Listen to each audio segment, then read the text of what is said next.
The flu season is off to a deadly start. The Centers for Disease Control already reporting more than 2,100 deaths, including 7 children. More than 38,000 people have been hospitalized.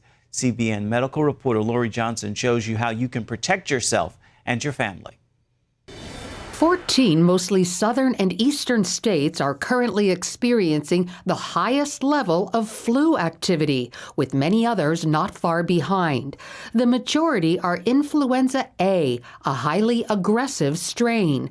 Hospitalization rates this early in the season haven't been this high since the 2009 swine flu pandemic. Here we are again, thinking about and planning for a surge that will be really hard for us to absorb over the next couple of months. And it's not just the flu. Other viruses like RSV, COVID, and the common cold are also spreading nationwide.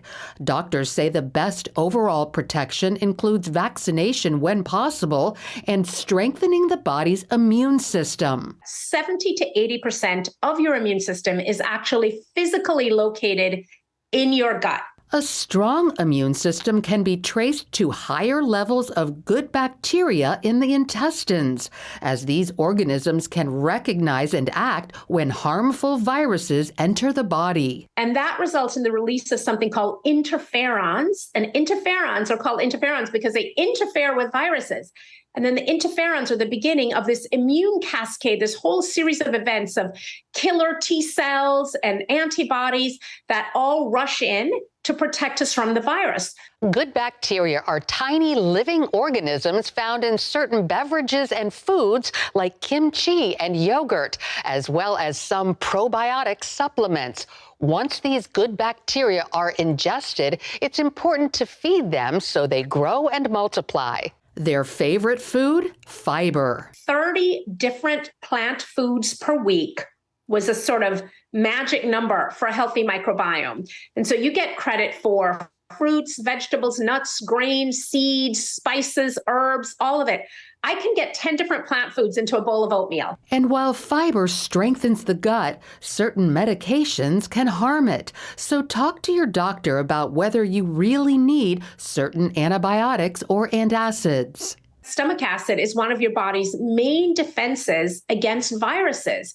When you ingest a virus, which is a common way for people to get infected, if you have intact levels of stomach acid, it unravels that viral protein and renders it inactive.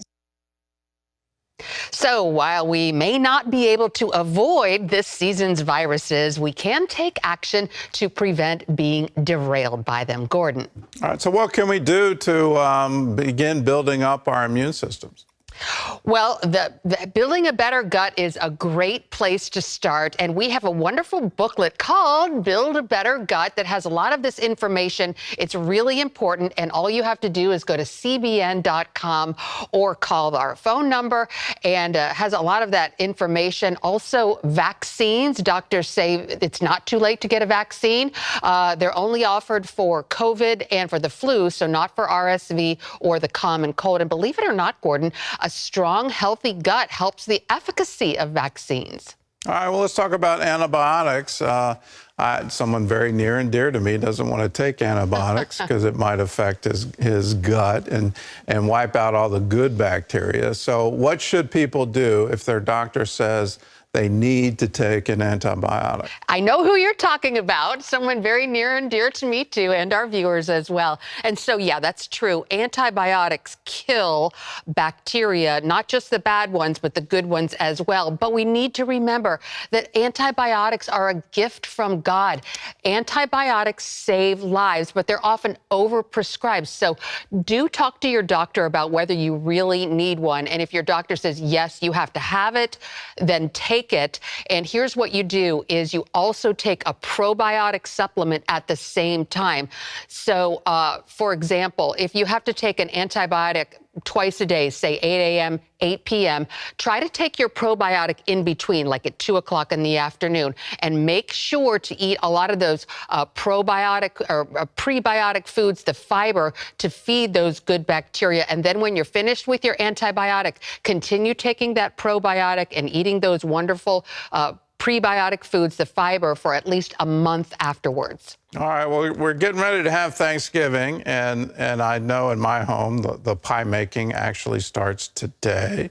What do pies do to your gut bio? Okay, I don't want to be like the killjoy, the fun police, but really sugar is an enemy of the gut. So try to stay away from too much sugar, and that includes artificial sweeteners as too. In fact, some people say that artificial sweeteners, the pink, the blue, the yellow ones, are actually worse than regular sugar. So try to go easy on the sugar. That's hard to do over Thanksgiving weekend, but really go heavy on those wonderful vegetables, and maybe double up on the green bean casserole, Gordon. Can I take a probiotic supplement to make up for it?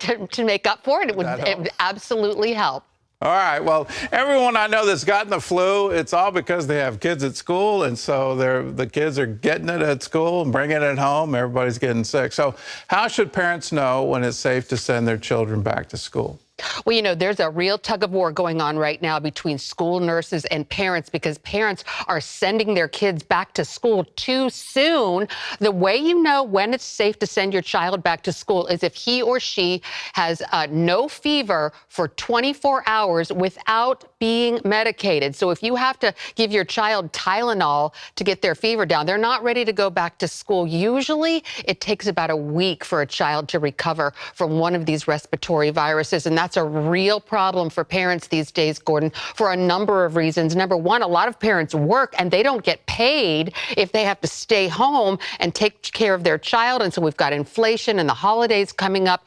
And a lot of parents are also really wanting their children to get back in the classroom and learn to make up for all the learning they lost from these COVID shutdowns. But here's the thing to remember. If too many kids are out with respiratory viruses, the schools will shut down again. And we've seen that already this season. All right. Well, Lori, thanks for the insight. I'll be having some yogurt with my pumpkin pie. Yum. Sounds good.